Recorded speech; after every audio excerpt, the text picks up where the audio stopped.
Yes, hello mga tol. Good afternoon. Welcome to my vlog. Buhay truck driver, buhay delivery truck driver. And so, welcome to my video mga tol. And today's video is regarding ulit sa atin sa trabaho mga tol. So ito na nga, nandito kami sa Kapas, Tarlac. So far mga tol, napakainit sa paligid. Galing na kami dito sa RCS1 mga tol. So nandito, iniwan na lang namin yung resibo, so babalikan na lang namin. So meron pa kami delivery dito sa RCS2 naman siya mga tol, which is nandun na yung mga kasama ko sa loob. So pinapakalusap nila yung karga namin na sana maglatag na nasa 17 case lang naman siya mga tol. Sana payagan kami. And ito nga mga tol, dito ako ngayon sa truck. Hindi naman kasi natin iwan nila. Yan kasi yung policy ng management. So nandito lang tayo mga tol. So maya maya siguro hopefully na payagan sila na may latag na yung kakapuringgot namin karga. At nang sa ganun agad naman tayo matapos mga tol. Ito na mga tol, sa lahat po ng mga kamukha kong nasa biyahe, so ingat-ingat lang tayo lagi, keep safe at lagi mag-iingat sa pagdadrive mga tol, para iwas disgrasya sa kalsada mga tol. So yun nga,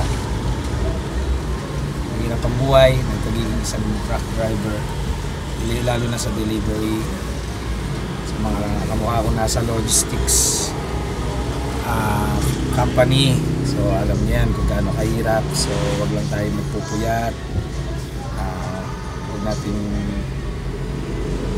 sasagarin na sarili natin sa kung ano-ano mang bagay, like sa pag-inom. Pag uwi sa bahay, tulog lang, inom, okay lang naman inom. So it's basically pag-inom kasi, especially ang pag-inom kasi nasa lugar. So kung pagod kayo, pwede naman 2 bottles lang or pagpatulog lang ba para maibsan ng ating pagod na nararamdaman, lalo na tayong mga driver. So yun, para pagising natin ng umaga wala tayong over, ano naman tayo, malakas kahit papano, hindi tayo lasing, wala tayong over, so makakapag-drive naman tayo ng makina. Yun lang naman ang mga tips sa mga tips sa isang driver na may bibigay ko. Yun nga, sa pagdadrive, safety first muna. Ayan ang una natin yun, kasi nga unang-una may mga saalala, may pahinanti tayo, may mga pamilya rin sila. So yun ang una natin iisipin, na sana makauwi tayo ng matino, walang gasgas. So ganun, kailangan natin mag-ingat lagi. At yung sinasabi ko, kung mag-iinom man pag uwi ng bahay, yun, kahit hindi tayo nakakauwi sa bahay, kahit nasa mga garahe lang tayo, especially sa mga truckers, sa mga kamukha kong driver na almost sa truck na natutulog, mga bus driver, which basically mga tol, dati rin ako bus driver, so naranasan ko rin na natutulog sa bus. Minsan makakarating ako ng garahe, most of the time mga 4 to 3, something like that, mga 2 PM na. So konting tulog na lang mga tol, tapos magiinom pa tayo, wala nang mangyayari, di ba? So pagod tayo, pagod na nga, tapos pagising ng umaga lasing pa tayo, may hangover, tapos magdadrive tayo. Minsan kasi doon nagkakos ng accident, nagkakaroon ng failure ang isang driver. Siyempre inaantok, masakit ang ulo, yun nga. So pwede naman tayong mag-inom, yung chill lang, yung pagpatulog lang, hindi yung isang bote, 2 bote, hindi yung parang mauubusan na tayo ng alak ilang bukas. Hindi naman natin kahit talunin yung alak mga tol. So mahalin natin ang trabaho, mahalin natin ng pamilya, tapos bago mag-dive, pray tayo sa taas na sana ingatan niyo tayo sa araw-araw natin ginagawa. Yun lang po mga tol. Tips ko lang po, yun nga po, huwag po tayo masyadong mag-iinom.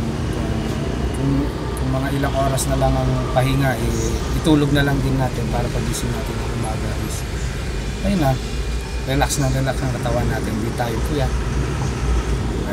Yun lang mga tol. Pangalawa, mahalin natin ang trabaho natin.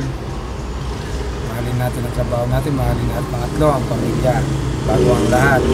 Trabaho, mahalin natin, pamilya, ang Diyos pa.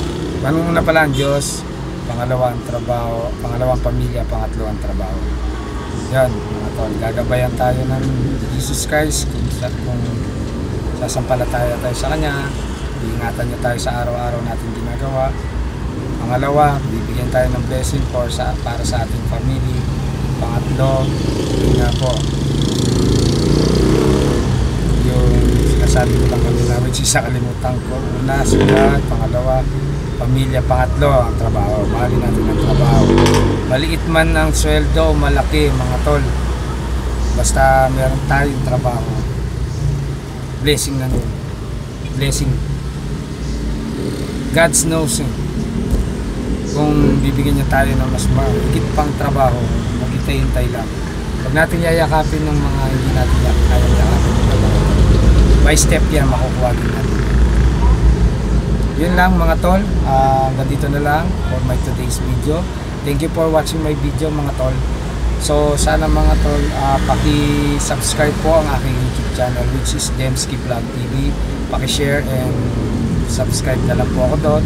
And also follow my FB Reels, which is Jolax Johnson Smith. Paki-follow and share my video. That would be all mga tol.